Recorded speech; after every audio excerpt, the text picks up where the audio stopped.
మరి ఎందుకు ఈ ఆరాటం? మళ్ళీ ఒక చక్కని పద్యాన్ని మీకు వినిపిస్తాను, వినలేదా? తూనే జో కమాయా హై దూసరే హీ కాయేగా. కోల్కతారే వాడు దేవుడు కాలు నీళ్ళు తెచ్చి ఎంత సంపాదిస్తున్నాడు, వాడు ఎంత కష్టపడ్డాడు వాడు తెలుసా? పిల్లలు తెలుసా? వాడు పోయిన తర్వాత దేవుడు కనిపిస్తాడు.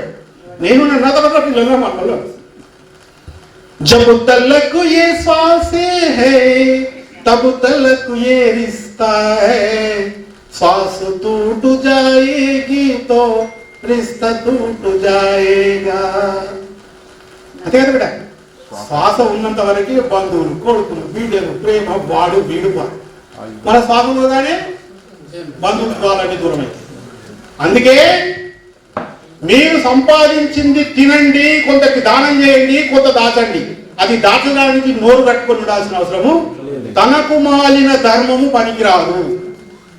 కాబట్టి పిల్లలు, ఇది నా శుద్ధి అని చెప్పలేదు, శుద్ధి కన్నా చెప్పలేదు. కాబట్టి ఇది జ్ఞానము నేర్వండి. ఇప్పటికని చెప్తున్నా, ఇంటర్మీడియట్ లో కాలేజీలో చెప్తూ ఆ లెసన్ నేరుగా యూట్యూబ్ లో పెట్టాను.